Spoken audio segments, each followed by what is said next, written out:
joining us. You can share the video, tag a friend. If you have any comment that is relevant to what we are discussing, you can type in the comment section. If you have any that is relevant also, you can type in the comment section. If we see it during the show, we'll address it. If we see it after, we'll respond to the comment or the question. Thank you for joining us once again. Let's grow together. Our topic today is creating wealth in uncertain times. I normally come up with an inspirational quote that is relevant to our topic. But today, as I was working on it, a chapter rather came into my mind. Read it. It's kind of self-explanatory, but read Genesis or Genesis, depending on which country you are from. Genesis 26. It says, now there was a famine in the land, besides the earlier famine of Abraham's time, and Isaac went to Abimelech, king of the Philistines, in Gerar. The Lord appeared to Isaac and said, do not go down to Egypt. Live in the land where I tell you to live. Stay in this land for a while, and I'll be with you and your descendants. And I will give you these lands, and will confirm the oath I swore to your father Abraham. I will make your descendants as numerous as the stars in the sky, and will give them all these lands. And through your offsprings, all lands on earth will be blessed. Because Abraham obeyed me and kept my requirements and my commands, my decrees and my laws. So Isaac stayed in Gerar. The man of that place asked him about his wife. He said, she's my sister, because he was afraid to say she is my wife. He thought the man of this place might kill me on account of Rebekah, because she is. When Isaac had been there for a long time, Abimelech, king of Philistines, looked down from a window and saw Isaac caressing his wife Rebekah. So Abimelech summoned Isaac and said, she is really your wife. Why did you say she is my sister? Isaac answered him, because I thought I might live on account of her. Then Abimelech said, what is this you have done? One of the men might have slept with the wife and would have brought guilt upon us. So Abimelech gave orders to all the people. Anyone who molests this man or his wife shall surely be put to death. Isaac planted crops in that land. The same year reaped 100-fold. The man became rich, and his wealth continued to grow until he became very wealthy. He had so many flocks and herds and servants that Philistines envied him. So all the wells that his father's servants had dug in the time of his father Abraham, the Philistines stopped up, filling them with earth. Then Abimelech said to Isaac, move away from us. You have become too powerful for us. So I just liked some parts there because it was during famine, but Isaac became rich and his wealth continued to grow until he became very wealthy. And people even started to envy him. And to ask if because they said he had become too powerful for us. I would have loved to go deeper. But Themba, is there any news you wish to bring to our attention? Before I bring any news to the attention of our viewers, I think you're onto something there, Tafazo, from your introductory comments. There are three things that I would want to say based on what you have said. The first thing that I would want to say is that the secret of creating wealth in uncertain times is doing the opposite of what everyone else is doing.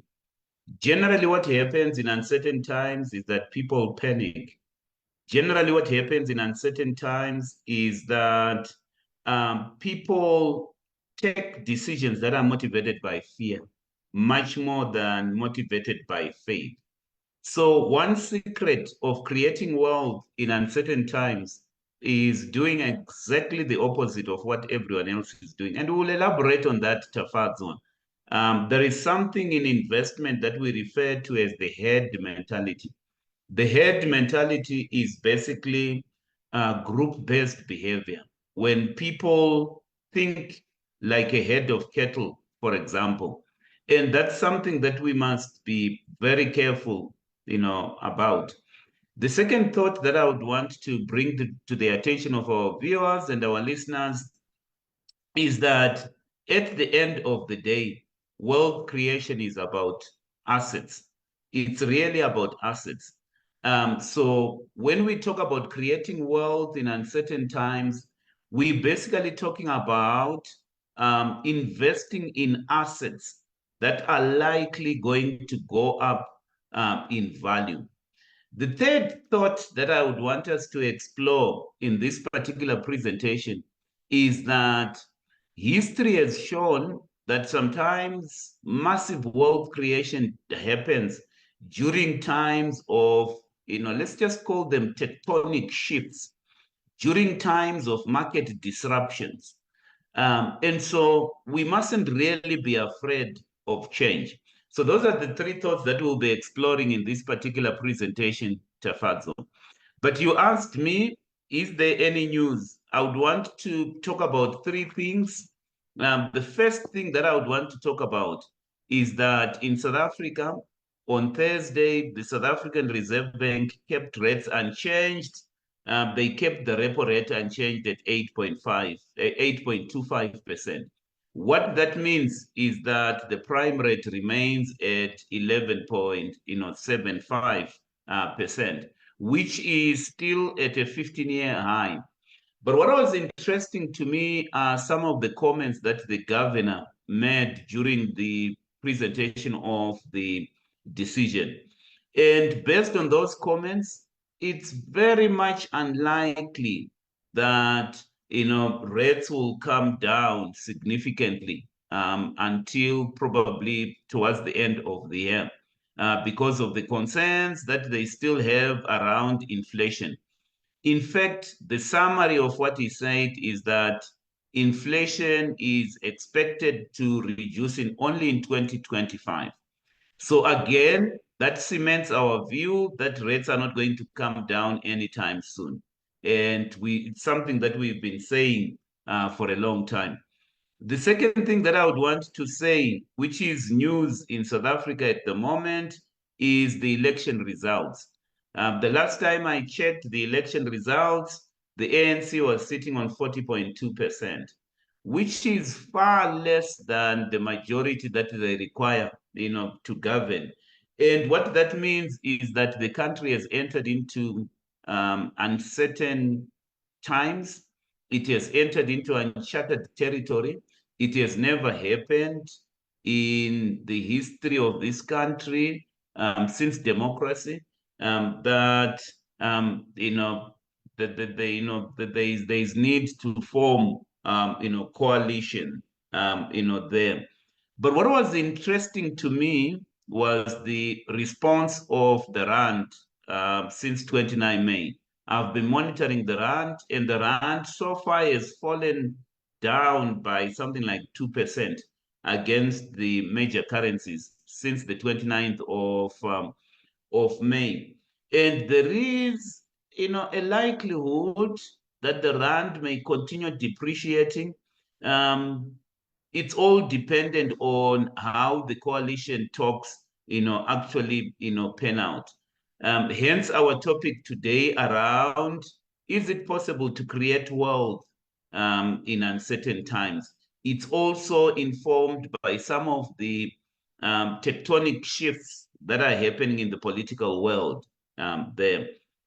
Still speaking on uncertainty, I saw a report today which was basically saying that Wall Street may also experience significant stock market volatility, especially towards the November election, because the Americans will be going to elections in November. And so the expectation is that there's going to be significant, volatility there. So that's what I wanted to just bring to the attention of our listeners, for the moment. It's around the theme of uncertainty. And when we talk about uncertainty, from a market point of view, we're basically talking about the inability to forecast future events. At the end of the day, we live in times where nobody is really able to forecast future events. And generally, and this is one thing that we must bear in mind, markets don't like uncertainty, at all. Markets, like certainty, which is why the rand responded, the way it responded, and which is why there is, every possibility that the rand will continue to, respond depending on how the coalition, talks, pan out. Over to you, Tafadzi.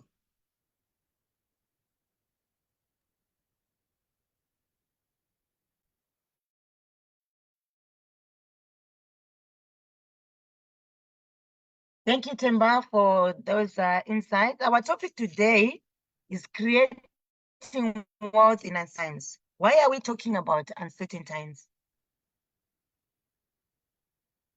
We're talking about uncertain times because, generally speaking, the times that we are living in, are very, very, uncertain.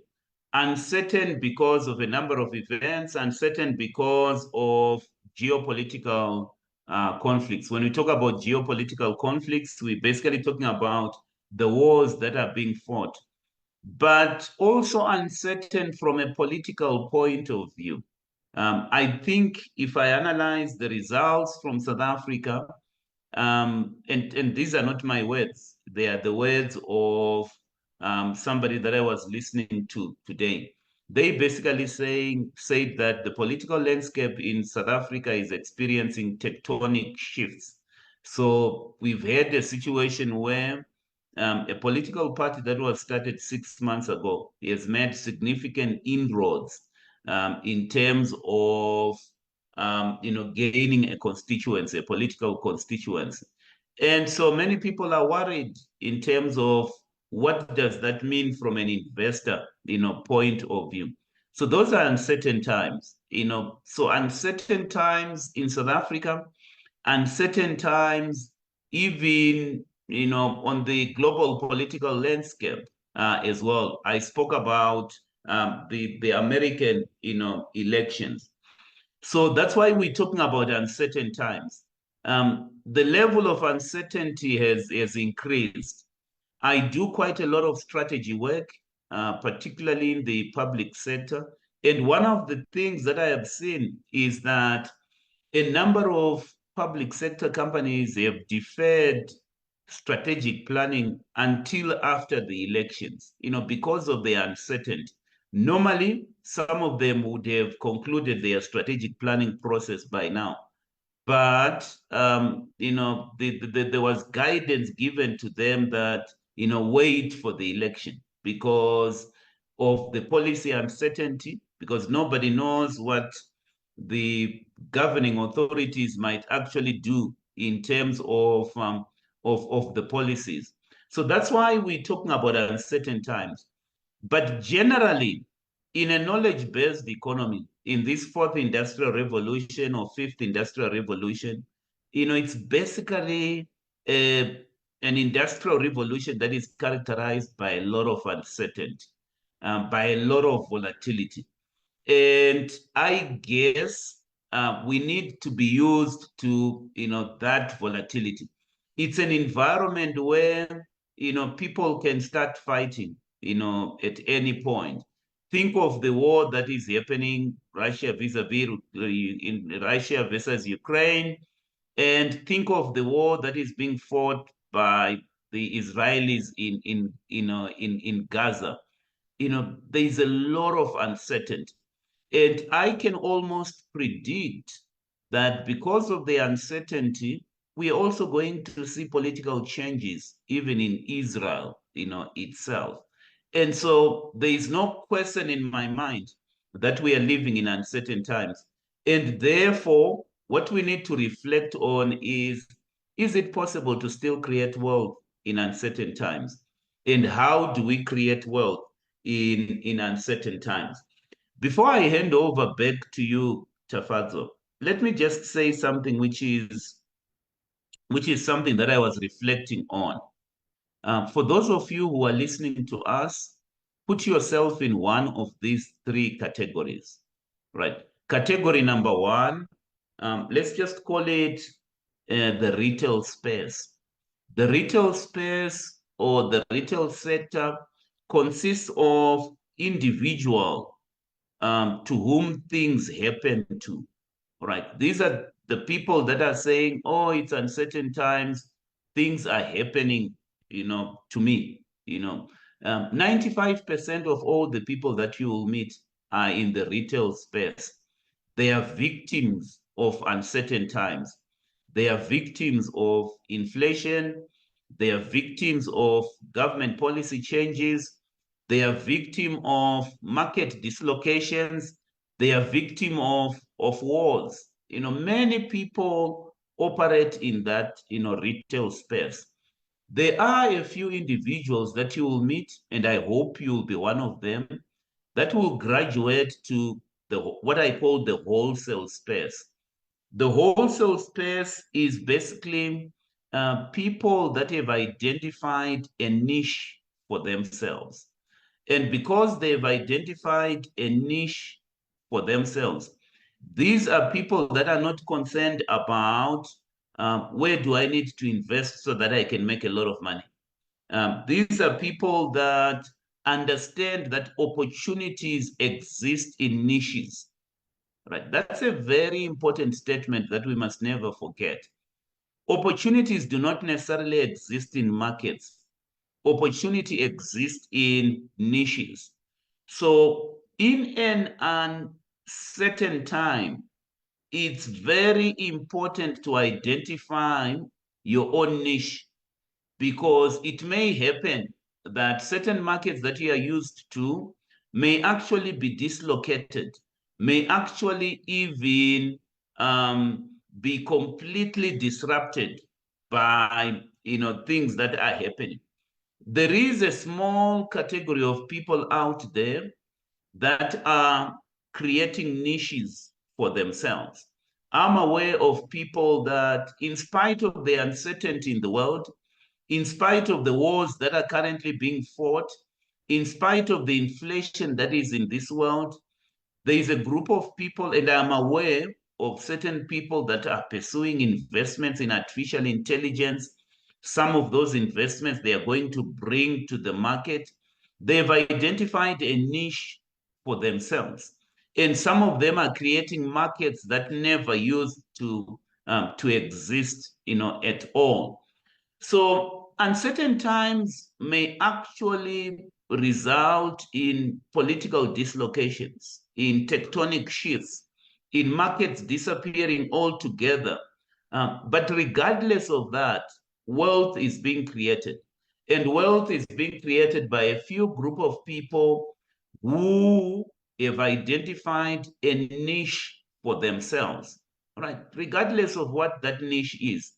And so, one of the advice that I will be giving to you today about creating wealth in uncertain times is that identify a niche for yourself. Identify for your niche, for yourself. In the passage that you read, Tafadzwa, today, I think it referred to Isaac planting crops at a time when there was a drought. Remember what I also said to you today. One of the secrets of creating wealth in uncertain times is to do sometimes things that are contrary to popular wisdom, right? Things that are contrary to popular wisdom. This is a man who is identifying for himself a niche of planting crops at a time when conventional wisdom says it cannot be done. And these are people that are in the wholesale market. They operate using some kind of wisdom that they get, which is contrary to the herd mentality. Because the herd mentality basically says, run, the world is falling apart. The world is not falling apart. The world is not about to end. If anything, these are times where you need to stay calm. And so identify a niche for yourself. Then there is a third category of people. who in uncertain times I would want to refer to as creators of markets. These are people that can create a totally different market altogether based on the niches that they have created. So before we go any further, Tafadzo, I would want our audience, our listeners to ask themselves, are you in the retail space? Are you in the wholesale space? Or are you a creator of a market? Here is the thing, Tafadzo. In this uncertain world that we are living in, we are going to see individuals that are going to create markets that never used to exist. Individuals that are going to define things in a way that has never been defined, before. For example, I can almost assure you that money as we know it today may not necessarily exist in the way that we know money, right? There is blockchain technology, and nobody knows where that is leading the world to. They are cryptocurrencies. And some people are creating markets out of all of these technologies and out of all of these things to such an extent that we are going to see disruption in terms of how people understand money and how transactions are being done. And so there is a group of people that are creating markets. What is the thing that I'm saying here? What what I'm essentially saying is that there are opportunities in uncertain times, and those opportunities exist in niches. Tafadzo, over to you.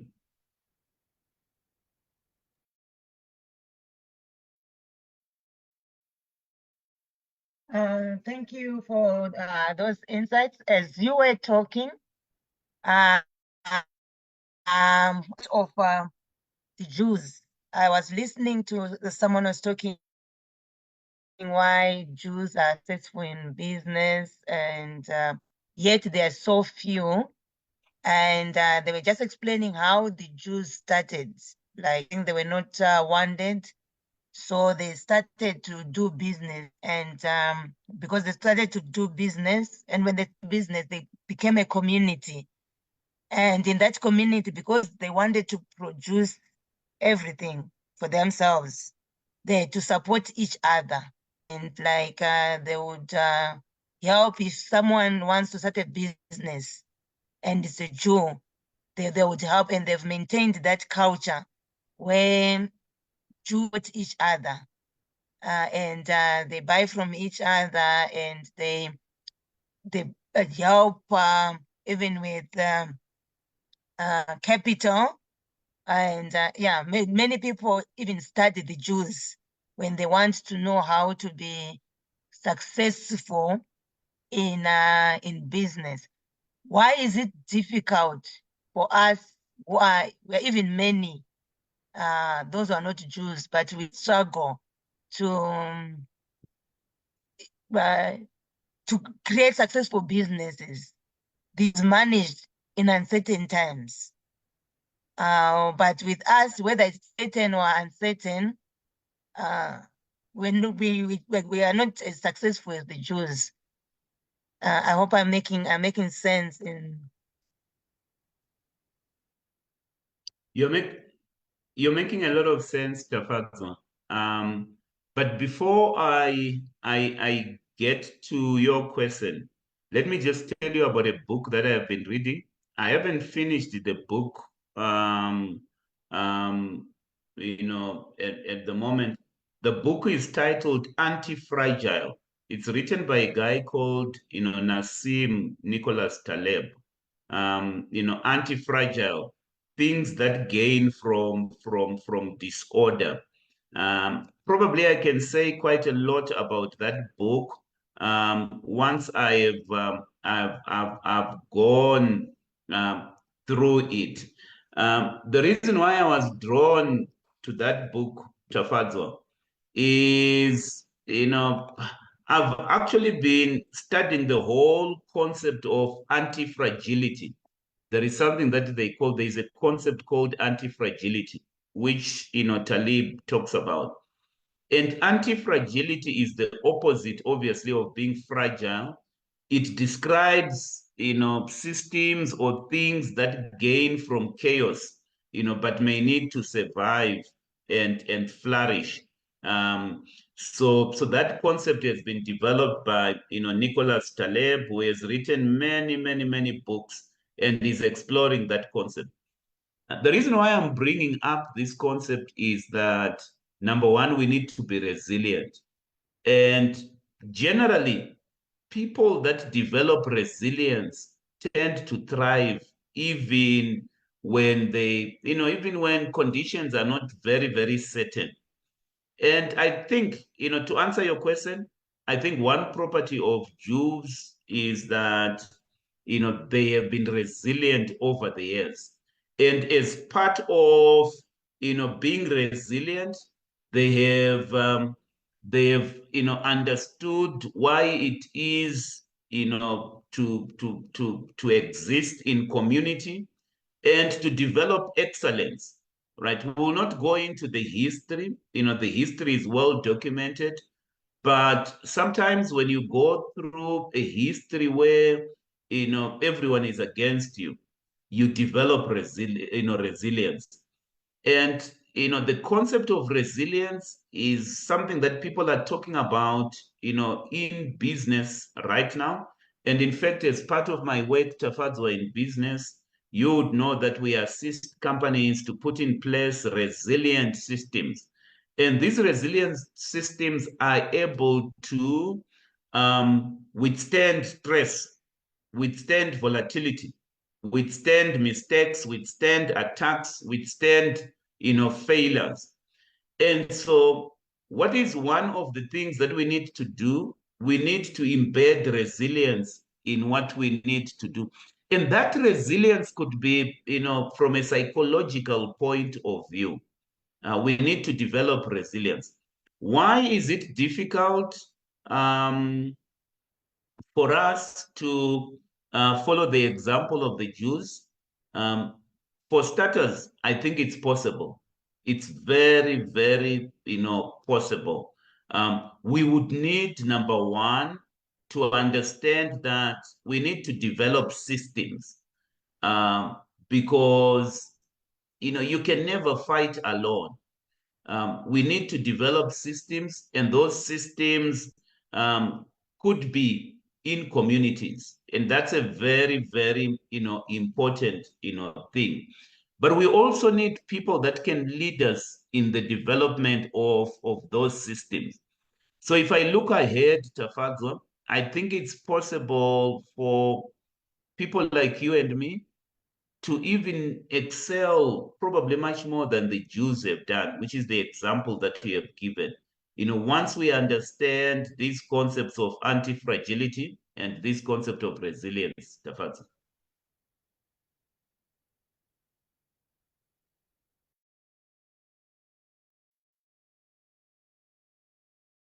Thank you. If it is possible to create wealth in uncertain times, can you Very, very give possible. us to create wealth in a certain time? So it's very possible to create wealth in uncertain times. Very, very much possible. Let's just be clear. Wealth creation is all about accumulating assets, assets that gain in value, assets that generate income, even when you are not working. So it's very possible. And history is full of examples. You've also asked me, Tafadza, to talk about tips of how to create wealth in uncertain times. Let me just quickly go over 7 tips of how to create wealth in uncertain times. Tip number 1, be calm, right? It's got to do with your state of mind. Remember what we've always said in the past, as you grow emotionally, and as you grow in knowledge, you must also grow to the extent of being able to manage certain emotions, particularly the emotion of fear. There is nobody who has created wealth in uncertain times if they are fearful of the future, fearful of what might happen in the future. Because then you're going to make fear-based decisions. And I hope, as I speak to people about the political happenings in South Africa and the political happenings globally, you will hear about this country is about to fight that country. You will hear about news of, changing, political systems. The response of an investor is be calm, right? Don't make fear-based decisions. Make sure that you are, you are very, very, calm. So that's tip number one. Don't panic, right? Don't panic. Even as we are entering an uncertain period in South Africa of coalitions, don't panic. These dislocations will actually yield positive results for you and for the country, at large. That's tip number one. And this tip also applies in any situation where you are handling uncertainty. That uncertainty may stem from economic events, from political events, or it could be uncertainty that may stem from, personal circumstances. Um, the thing is, be calm, don't panic, right? Second tip is be well informed about events. Um, Tafazo, I think that gone are the days when you would just invest and then leave your investment to just grow over time. I think those days are gone. My view about creating wealth in uncertain times is that you need to be an active investor. An active investor is one who is informed, at all times about events and about what is happening and what may likely happen in the future, which may impact on their investment philosophy. That's why I always encourage people to monitor the news, particularly key global events, to monitor trends. Very, very important. One of the wealth creation ideas that I can give is that be somebody who monitors trend. It's very difficult to swim against a trend. Sometimes trends emerge and you cannot create wealth by swimming against a trend. The trend has to be in your favor. Whether that trend is about demographics, whether that trend is about technology, um, just make sure that the trend is in your favor. It's very difficult to create wealth when you are swimming against the tide. And in previous presentations, we've highlighted some of the trends that are happening at the moment. For example, the green revolution. The world is, going green. So cooperate with that trend. We've also spoken about artificial intelligence and some of the technological developments that are happening. Cooperate with that trend. Don't go against the trend. There are certain trends that are emerging.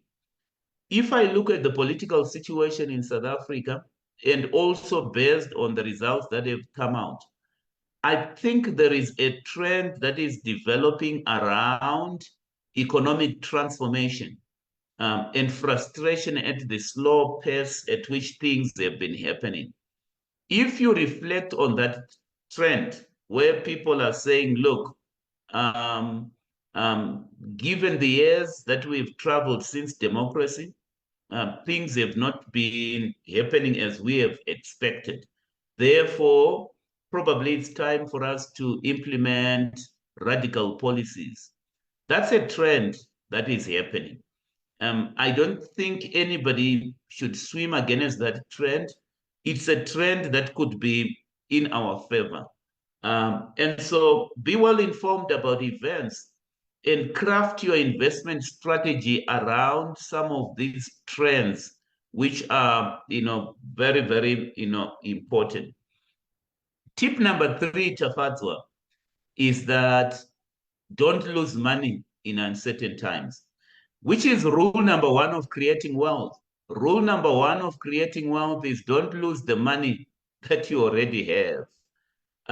So during uncertain times, you shouldn't lose money, right? It doesn't matter how much money you have. You must never lose money. That's rule number 1 of wealth creation. It's also rule number 1 of investing. There is a concept in investment that we refer to as risk-based decision making. It's when you invest based on the risks that you are facing, and your decisions are informed by the risks that can happen. What am I saying? I'm basically saying that at the end of the day, Tafadzwa, you cannot divorce investing from risk management. And so one of the things that we need to do during uncertain times is to manage our risks very, very well. And some of the points that I will speak to you about creating wealth in uncertain times revolve around managing your risks. If I was building assets in uncertain times, let's talk about somebody who is trading stocks or is, executing any trade. I would put stop losses, right? Stop losses is a trading strategy that protects the gains that you have made and enables that you do not lose your capital, right? So don't lose money. And there are many ways of protecting yourselves, so that you do not lose money. Money can be lost even through inflation. We've already explained that inflation is the greatest enemy for any investor. So one of the number 1 rules, cardinal rules of investing in uncertain times, is that protect yourself against inflation. Point number 2 that we highlighted, keep yourself informed about events. So some of the events that you must pay particular attention to is, what are the economists saying about inflation? Much more than your interest in what is happening in social circles and what is happening to this celebrity, you should be interested in events around where inflation is going and protecting yourself against inflation, which is very important. In previous shows, we've spoken about protecting yourself against inflation. It could be on the interest rate that you are gaining, that you are getting on your investments. So just make sure that you do not lose money. Um, um, it could be whenever you are investing, the way you are contracting when you are making that investment decision. The question to ask is, am I protected against inflation? What are the safeguards that I have concerning losing money? This is not the time to get involved in get rich quick schemes. It's not the time to speculate on certain investments and to part with your hard-earned cash, and invest in something that is shrouded in secrecy, something that, somebody is just promising you returns, but they're not telling you how those returns are going to be achieved. Look, beloveds, central bank authorities are saying that inflation is going to be under control. I believe them, but I just sense that we are going to have significant tectonic shifts in the future.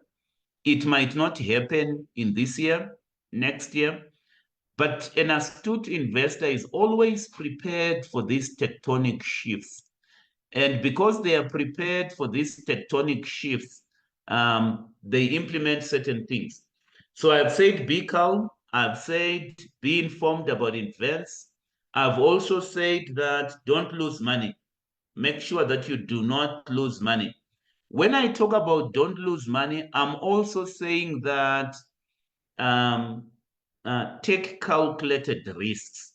That's all. That also, what I'm saying.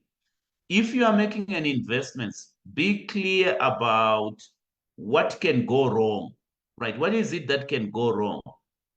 What is the upside that I can get out of these particular investments?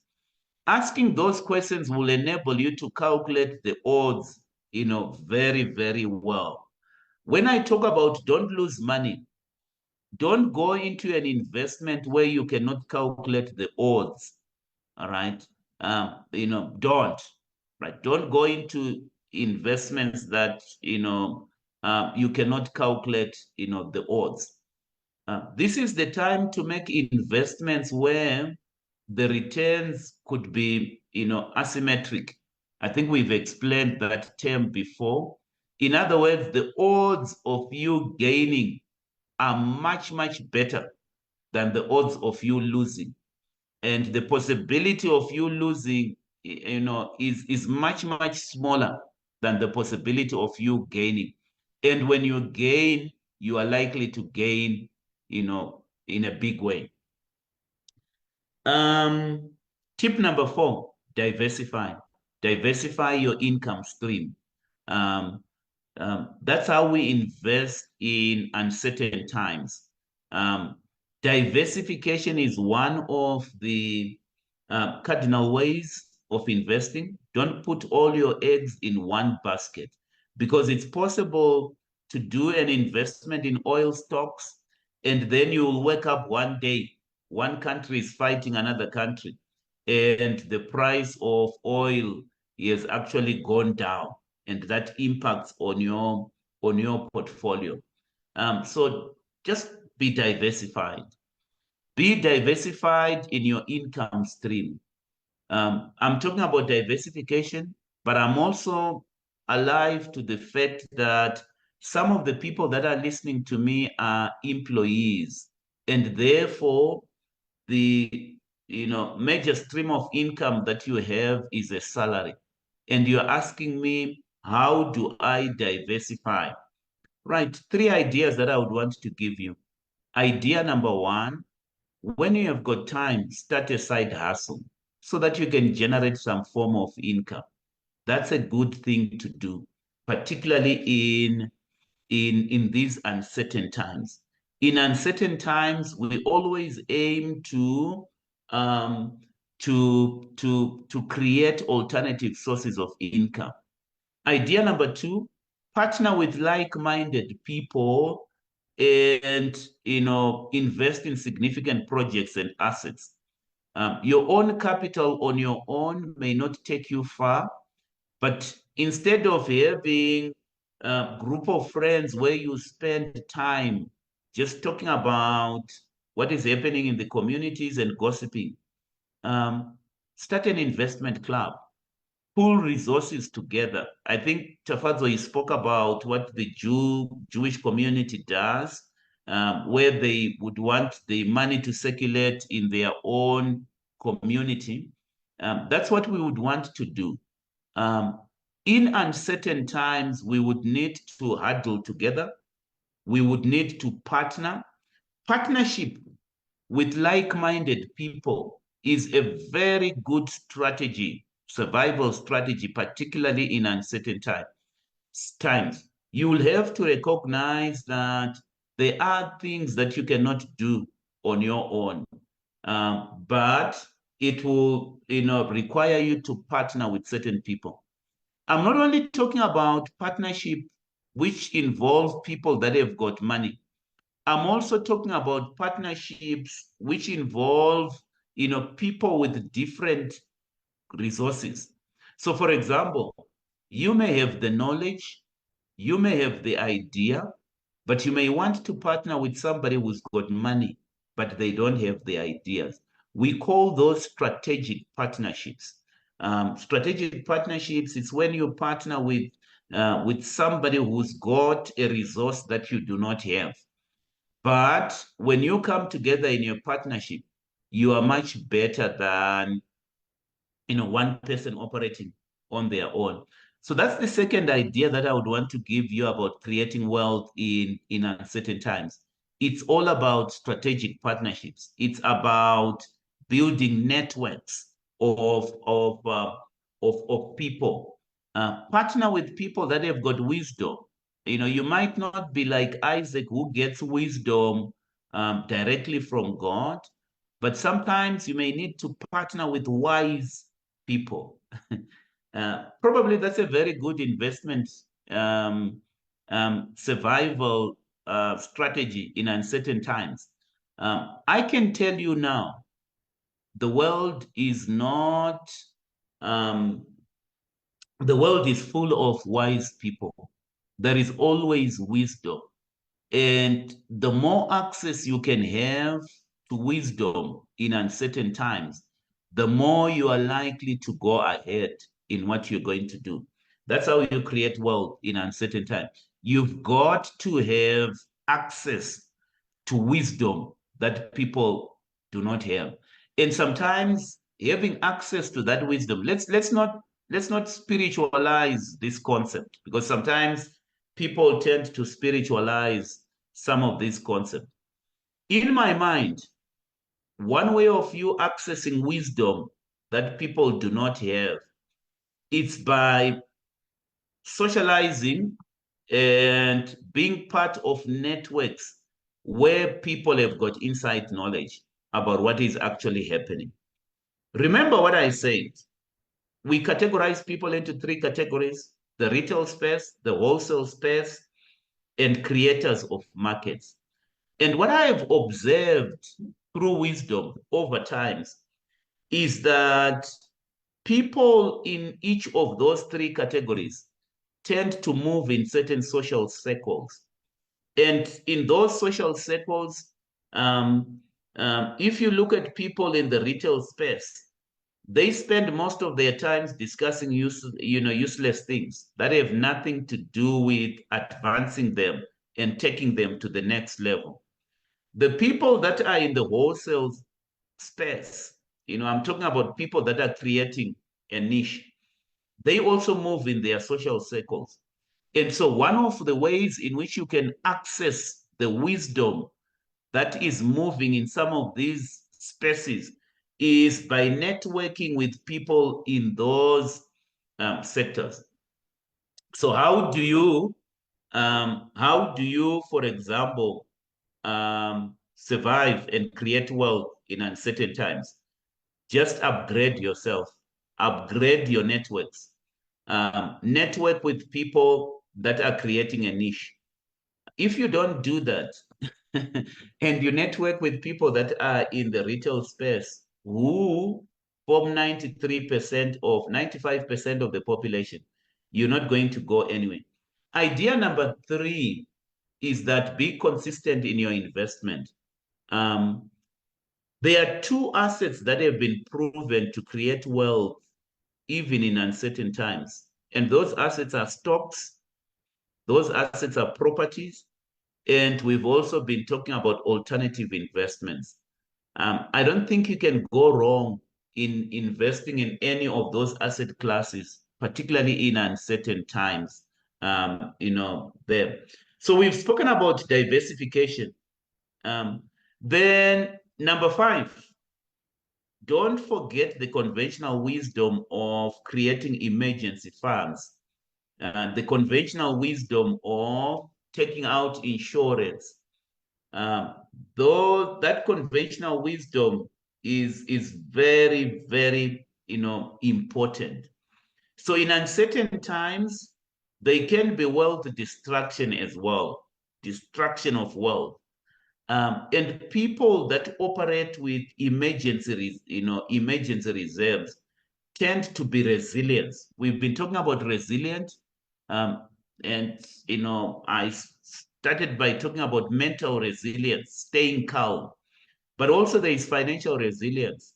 And part of building financial resilience is operating with emergency funds, operating with buffers, um, that will take you through the toughest of times. Very, very important. Idea number six, de-risk your balance sheet. pay off debt, right? Pay off debt. Normally what happens in uncertain times, and that may happen as well, although people are expecting for interest rates to come, to come down. As an investor, I know that anything can happen, but you need to be well positioned. So stay out of debt. Stay out of debt. If you decide to have debt, borrow to do projects, start a company. When that company fails, the debt is ring fenced in a company. Then you can move on. I gave you ideas the last time about protecting your wealth. Those ideas also apply in uncertain times. Idea number 7, um, um, be well positioned for the future. People that create wealth tend to be well positioned for the future. One of the reasons why we are building capital buffers is so that we may pounce on opportunities that happen during times of great dislocation, during times of tectonic shifts. The people that are well positioned, that have got money, can easily grab those opportunities. So the fact that you've got an idea does not necessarily mean you'll be able to execute on that idea. You need to be well positioned to take advantage of the opportunity, Tafazo. Let me stop there. I think I've given quite a number of ideas to create wealth in uncertain times. The long and short of it is that we are living in very uncertain times, and we need strategies of how to operate during those uncertain times. Thank you much for those insights. You spoke about fear, that you can get well with the fear, making decisions based on. Today in the morning, I attended an event where the EO of Kumba Iron Ore Mine was sharing her story. And she was saying she grew up in a small town in KZN. And when she was doing her matric, some guys came for career guidance. And then they shared that chemical engineering was very tough. It was one of the toughest courses, I think, from what they presented. And she said that's what motivated her to pursue chemical engineering. The fact that it was hard.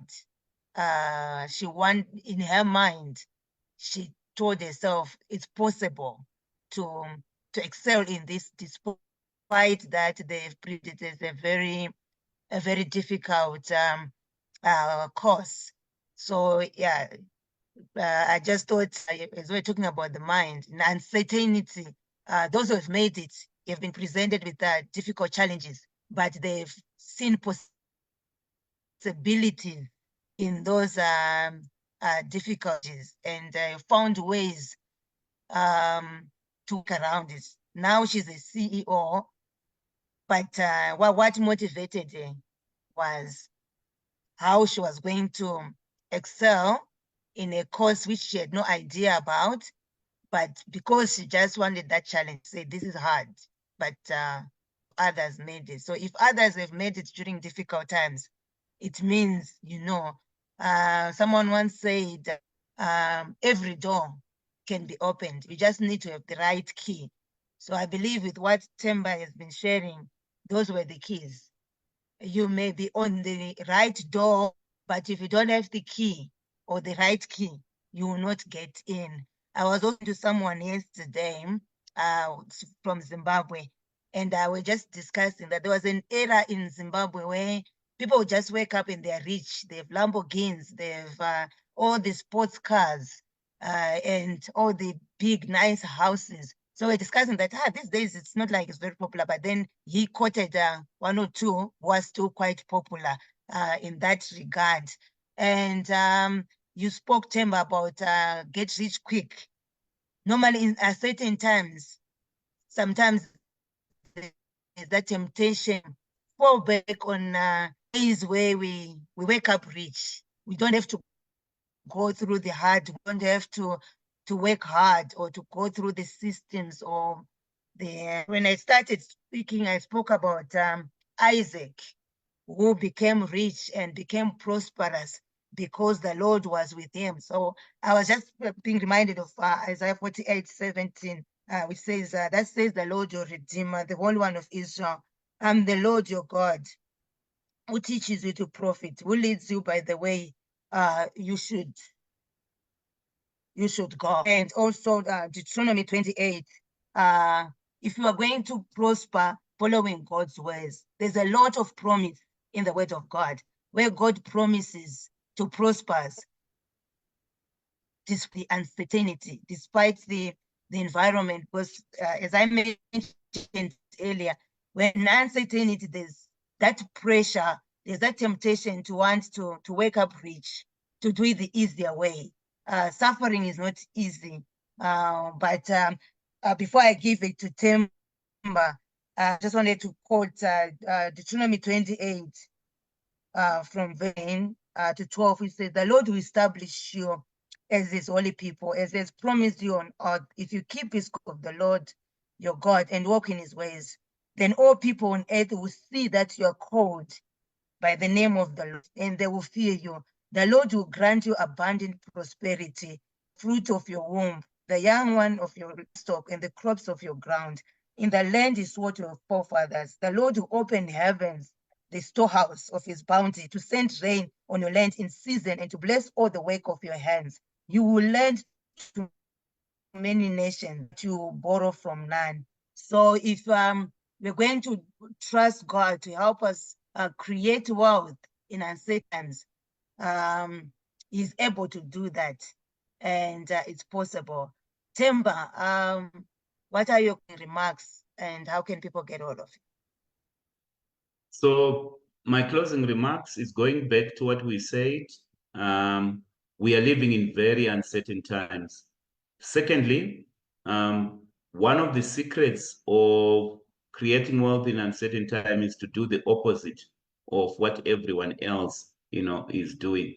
It's very important that we develop resilience in whatever we do, but ultimately we need to upgrade ourselves from the retail space to the wholesale space and to be creators of market. Great businesses sometimes are created during uncertain times. We cannot wish some of the uncertainty that we are experiencing away. It's just become the new normal, what they call the new normal. And so we need to be used to that new normal, that uncertainty, which we have defined as the inability to forecast future events. In the past, things were quite certain. It was possible to focus future events. If you want to get hold of me, Google my name on LinkedIn, Themba Mazibuko, drop me a message, and I will respond to any comment or any request that you might have. Thank you very much, Themba, for your time and for the insights. I learned a lot from you, and I believe our audience also learned a lot, and that we'll be able to implement, and we'll be able to prosper despite uncertain times. You can, if you want to get hold of us, you can write us an email at tafazwa@tafazwamazibukospeaks.co.za. You can also visit our website www.tafazwamazibukospeaks.co.za, and you can also like and subscribe to our YouTube channel, The Dream That Was Worth Fighting For. Themba also has a YouTube channel, Manage Your Finances Like a Black Belt. Thank you very much for joining us, and we appreciate your support. Enjoy the rest of the weekend. Let's grow together. Your dream is worth fighting for. Cheers.